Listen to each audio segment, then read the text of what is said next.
Needing close air support for its ground forces, Cobra engineers designed a lightweight gyrocopter that was both fast and nimble while carrying a good amount of firepower for its size, dubbed the Fang.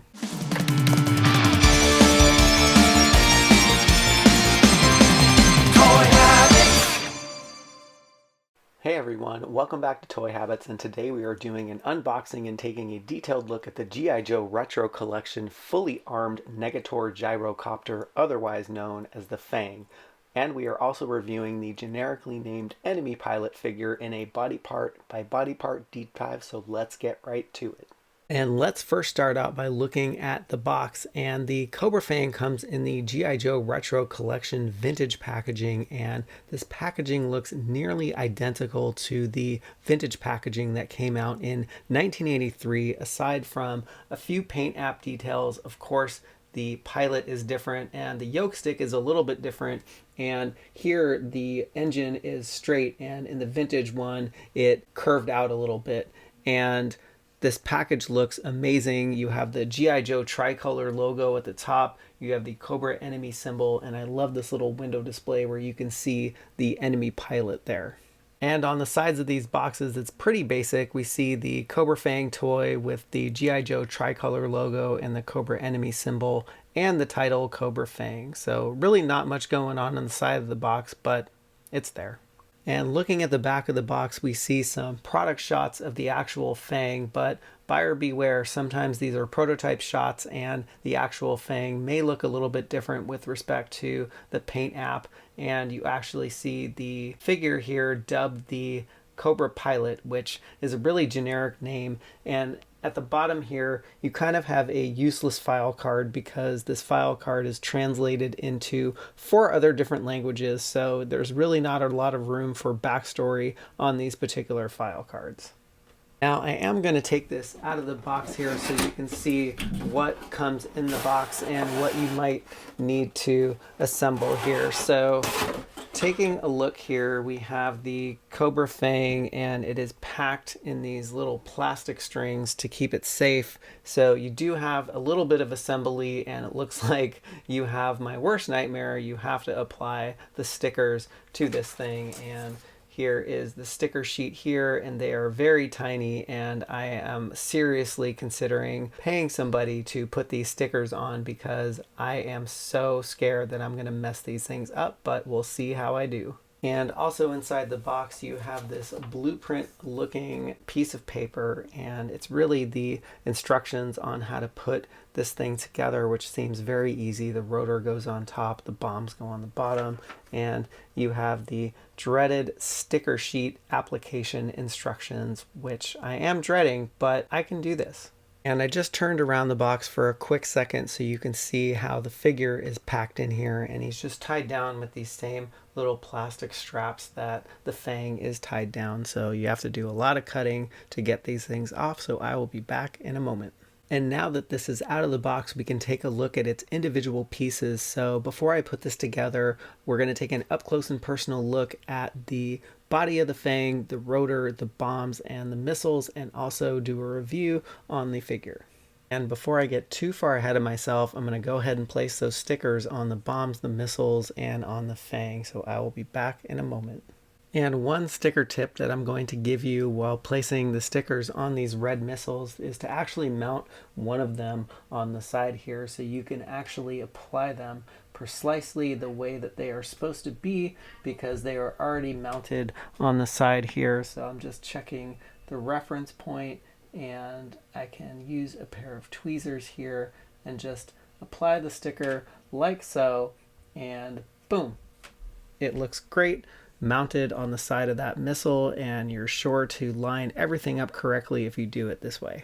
Alright, I am back, and sticker application took a lot longer than expected. It took about an hour of TV watching, and I really wasn't watching TV. I was trying to pay close attention to applying the stickers, but here is the result. So let's take a look at the missiles, and you have the red standard missile that came with the Fang, and there's really not much detail to it aside from the sticker here, which has the name Fang and 76X3-6 with a little black rectangle next to it.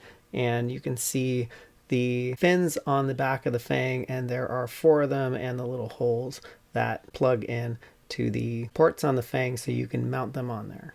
And next up we have the big Mamma Jamma bomb that goes underneath the Fang. So here is the bomb with the stickers applied. And another tip here, if you mount the bomb underneath the Fang, you will make sure to put the stickers in the right direction and get them all centered.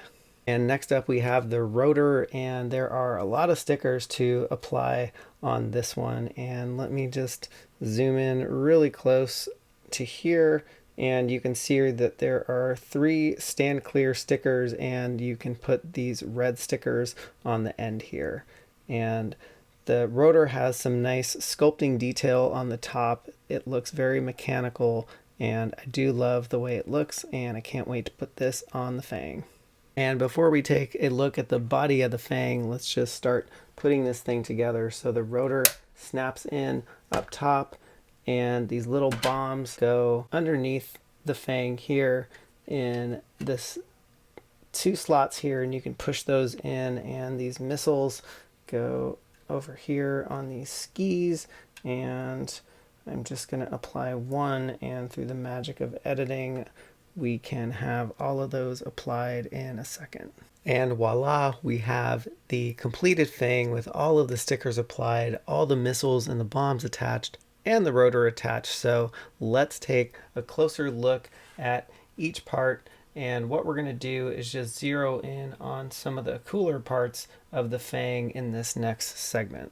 And let's first zero in on the front of the Fang, and I love the exposed engine parts here, and I'm not really sure if this is the engine or part of the gun mount, but you can see some of the exposed detail here, and it's in a silver color, and it looks really cool. And I think they did a great job with just making it look very mechanical, and it looks like it's actually feeding into the gun, so this actually might be part of the front gun mount. And speaking of the front gun mount, this thing does twist around in a circle like so, and it does not move side to side, but if you do maneuver it up and down or around in a circle, you can get it to center. It does kind of move up and down in certain positions and not side to side, so it's a little bit finicky, but it's a very cool piece, and you can see some of the detail here that they have on it, and it looks like it has little vents for the lasers to come out, and which is really, really cool. Next up, let's take a look at the cockpit, and you have holes where the pilot's feet go, so when he's sitting, he can actually sit quite comfortably. There was a sticker to apply for the heads-up display, and you can see the yoke detail here, and it's a little bit different yoke than what was on the vintage Fang, as it has a curved and updated design, and it looks like it has some buttons for him to fire the front-mounted laser cannons and drop the bombs or the missiles. And on the way to see the jet engine in the rear of the Fang, you can take a look at the riveting detail here, and boy, is it riveting. All right, crappy joke. Well, all right, well, here we are.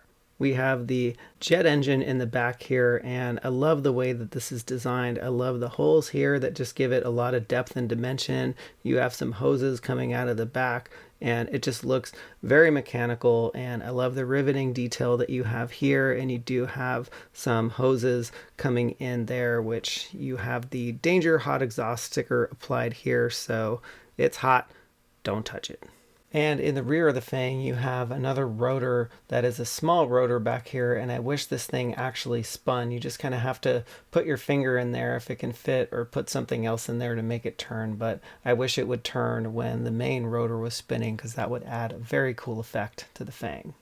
And last thing we'll take a look at is the missiles and the bombs, and one thing that I actually really don't like about these missiles is they are very finicky, and they really don't sit tight on these pegs here. They want to pop off and fall off. And if you can see the play in there, I'm trying to push it down, but it just wants to come back up. But anyway, the missiles look really cool mounted on the side of the Fang, and you have the same issue with the other side of the missiles here. They just don't want to stay on these pegs, but the front pegs are okay, so it just makes that back peg a little bit finicky. and you do have the bomb on the underside there, which completes the look of the Fang.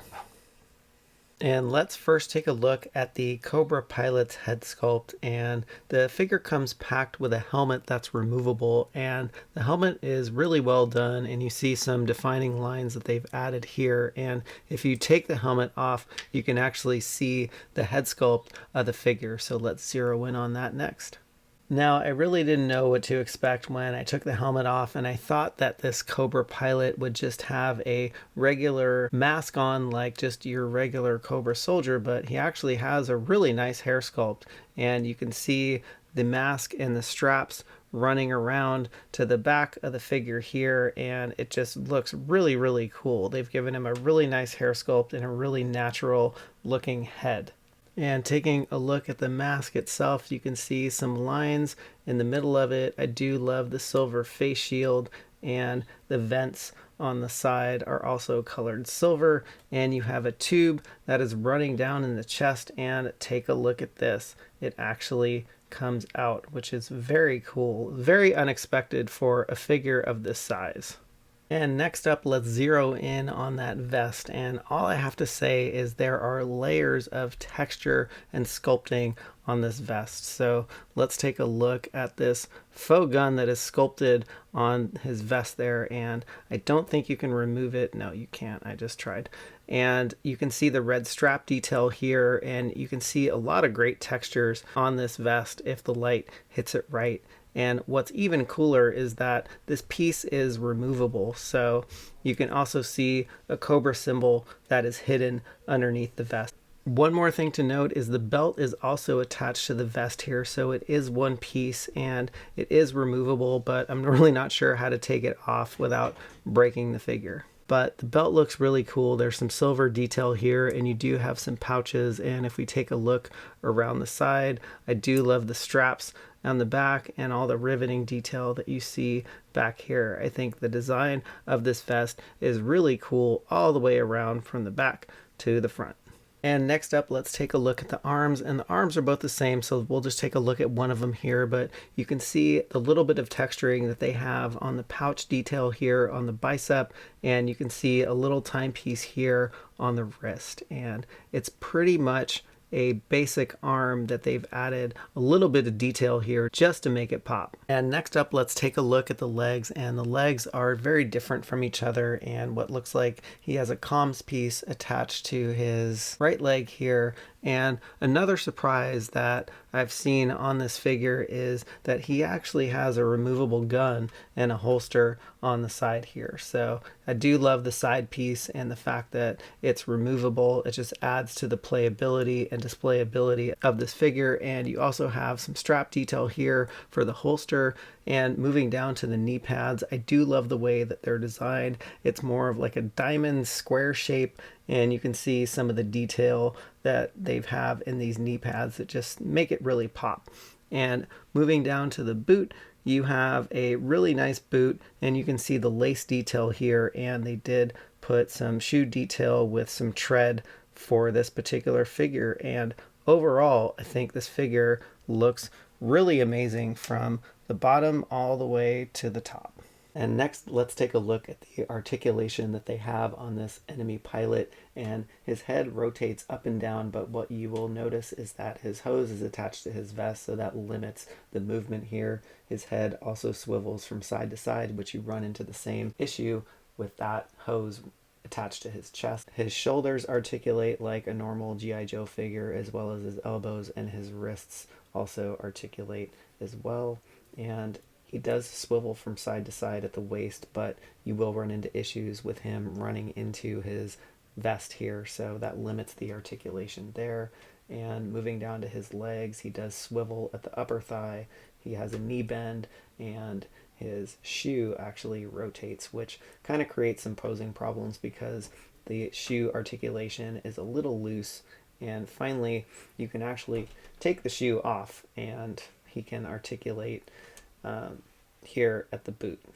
Now, with all the texturing that they have on this Cobra pilot, it really reminded me of the G.I. Joe Classified series and the amount of texturing and detail and layering that they put on those figures. And I was really surprised just to find all the layering detail and all the texturing detail that they were putting on this Cobra Enemy pilot. And I want to go out on a limb and say this could very well be a smaller scale G.I. Joe classified figure with the amount of detail that they've poured into this figure. And here is the Fang and the pilot, and he is sitting in the Fang very nicely, and his legs, as you can see, can go in these holes, and there's a nice peg that sits in his back so he won't fall off. And I just think the Fang and the figure just go really well together, and they just make this piece look so good. I am really impressed with the Fang and the updates that Hasbro did on the main body of the gyrocopter, as it retains that vintage look and feel while giving it a more updated look without sacrificing form and function. Although the stickers were a pain to put on, I did find it relaxing, and it took me way back to when I was a kid placing the stickers on the original Fang. I was originally mixed about the figure they included in the box, but before I opened it, I've since changed my mind. The figure is highly detailed, and I love the removable accessories, so let us know what you think of the Fang and the figure in the comments below, and if you've enjoyed this review, hit that like button and remember to subscribe to the channel on your way out.